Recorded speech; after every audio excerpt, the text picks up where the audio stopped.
To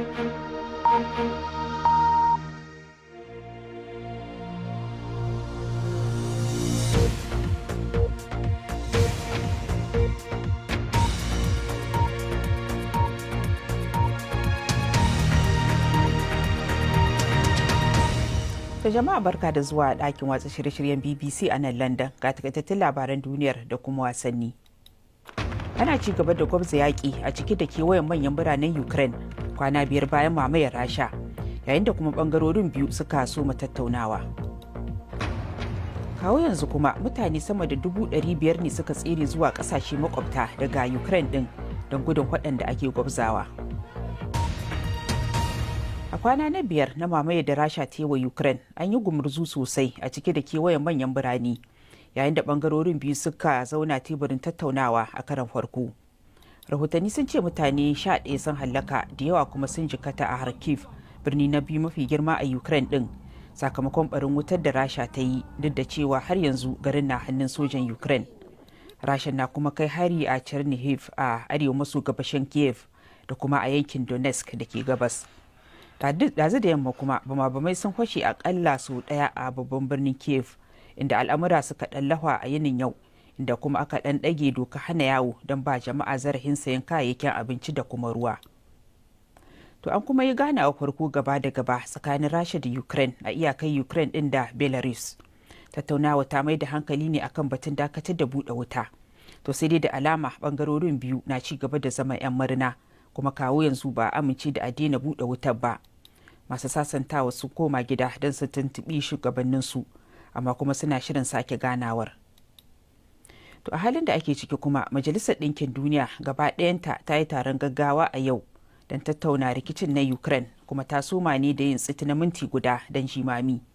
Taron na da ma'ana sosai, wato don nuna yadda Mr. Putin ya zama saniyar ware. Babban magatakardar majalisar ya yi kira ga Rashar da ta kawo ƙarshen farmakin soja a Ukraine nan take. Wannan tashin hankali wanda ke haddasa mutuwar fararen hula da suka hada da ƙananan yara abu ne da ba za mu lamunce da shi ba. Lamarin ya kai makura. Sojoji na buƙatar su koma barikokinsu. Sannan akwai buƙatar shugabanni su ɗauki matakan zaman lafiya. Dole ne a kare fararen hula. Dole ne a mutunta dokokin 'yancin bil'adama. Dole ne kuma a mutunta 'yanci da kuma iyakar ƙasar Ukraine bisa tanade-tanaden Majalisar Ɗinkin Duniya.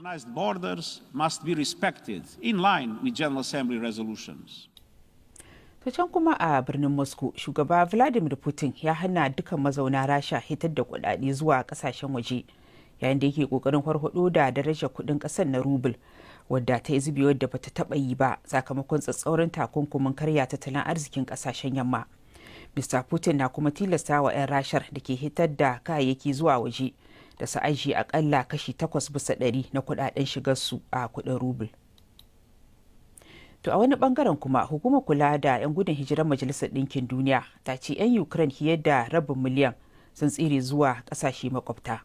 Ga Ibrahim Mishinyawa da fasarar rahoton Fergalkin daga birnin Lviv na kusa da iyaka da Poland.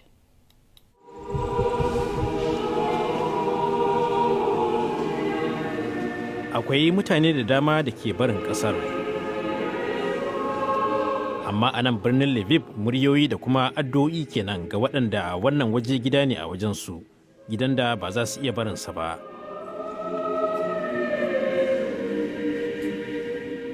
An lalata cocin St. Peter and Paul a yakin duniya na biyu bayan da 'yan Soviet suka yi masa ruwan wuta, a yanzu kuma coci ne ga sojojin ƙasar Ukraine. Waɗannan fuskokin mutanen da suka mutu ne a yakin shekaru 8 da ƙasar Rasha da kuma wasu daga cikin 'ya'yansu. Ba mu da fargaba saboda gida ne, a cikin gidanmu muke. Idan Rasha ta je gidanka, to me za ka yi?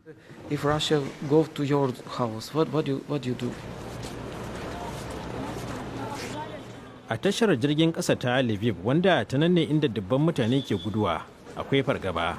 Inna farfesa ce a fannin zane-zane, uwa ce kuma ga wani yaro matashi da kuma 'yan mata guda biyu. Mahaifinsu na fagen daga yana yaƙi a gabashi. Yana da wahala ka bayyana irin damuwar da kake ciki da tsoro. komai ya yi zafi, yana da wahala ka yi wa yara bayanin abin da ke faruwa. Sun rasa 'yan uwansu, abin da ciwo sosai. Ba zan iya bayanin yadda nake ji ba.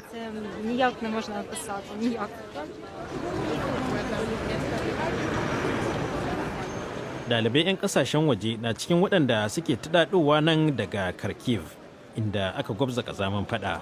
Waɗannan matasan 'yan Najeriya ne. Har yanzu yaƙi ake a 2022? Wa yake wani yaƙi? Na ɗauka wayewar mu ta wuce haka. Duk rai ne.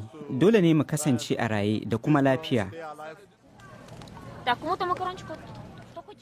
Masu ba da taimakon abinci kenan, amma babbar tambayar ita ce wake da alhakin shiga wannan yanayi. Wani babban lauyan laifukan yaƙi na Birtaniya ya faɗa min cewa ana duba batun samar da wata kotu ta musamman da za ta tuhumi shugaba Putin. Duniyar da muke ciki yanzu ta sha bamban da duniyar da aka sani shekaru 75 ko 100 da suka gabata. Kasancewarka shugaban wata ƙasa a yanzu ba uzuri ba ne na rashin gurfanar da kai a gaban kotun laifuka irin wannan. To shin hakan zai faru? Ba mu sani ba. A wani lokaci waɗannan su ne tambayoyin da 'yan gudun hijira za su nemi amsar su, amma a yanzu abin da suka fi damuwa da shi shine su samu su tsere.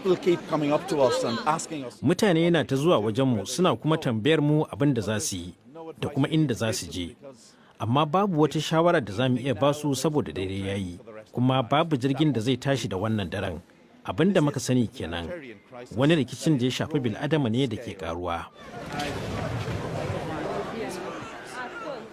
Yayin da kasar Rasha ke zafafa hare-harenta, haka ma mummunan yanayin da aka jefa mutane ciki ke daɗa karuwa. To idan kuna so za ku iya samun wasu bayanan akan yakin na Ukraine da Rasha da ma wasu labaran a shahinmu na intanet bbc.com/hausa wanda za ku iya samu a wuyinku na salula. To yanzu kuma ga wasu labaran duniyar. Katafaren kamfanin man Shell ya sanar cewa zai daina gudanar da aikace-aikacensa a Rasha sakamakon mamayar da Rasha ta yi wa Ukraine. Shell din zai kuma janye daga shirin samar da bututun man Nord Stream 2 wanda zai hada Rasha da Jamus. Shine na baya-baya a jerin manyan kamfanonin man kasashen yamma da suka hice daga Rasha. Bari a raba gardamar da aka gudanar a Belarus ta share fagen girki makaman nukiliya a kasar. Yin watsi da matsayin kasar na wadda ba ruwanta da na nukiliya na daga cikin batutuwan da aka gabatar wa masu zaɓe a ƙuri'a ta jiya Lahadi. Ba san dai iya adadin mutanen da suka yi zaben ba. Wani rahoton Majalisar Ɗinkin Duniya ya ce sauyin yanayin da ɗan adam ke haddasawa na janyo babban cikas mai haɗari ga miliyoyin jama'a a faɗin duniya. A cewar binciken yana da muhimmanci matuƙa mutane su iya rayuwa a sabon yanayin baya ga matuƙar rage gurɓatacce iskar da masana'antu ke samarwa. Akalla mutane 8 sun hallaka a ambaliyar ruwan da ba a taɓa gani ba a Australia. Ruwa ya mamaye gidaje kusan 20,000 kuma an buƙaci dubun dubata jama'a da su bar gidajensu a Queensland da kuma New South Wales. Babu kuma wutar lantarki a dubun dubata gidaje.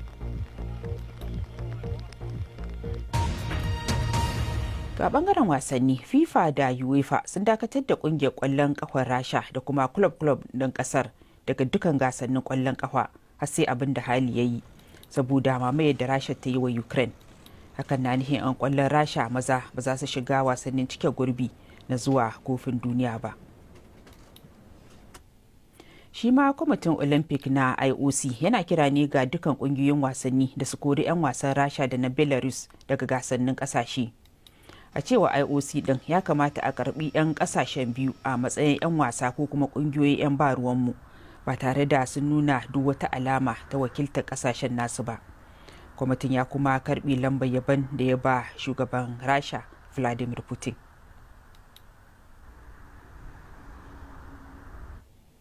To za ku sami dukan waɗannan labaran a shahinmu na intanet wato bbc.com/hausa.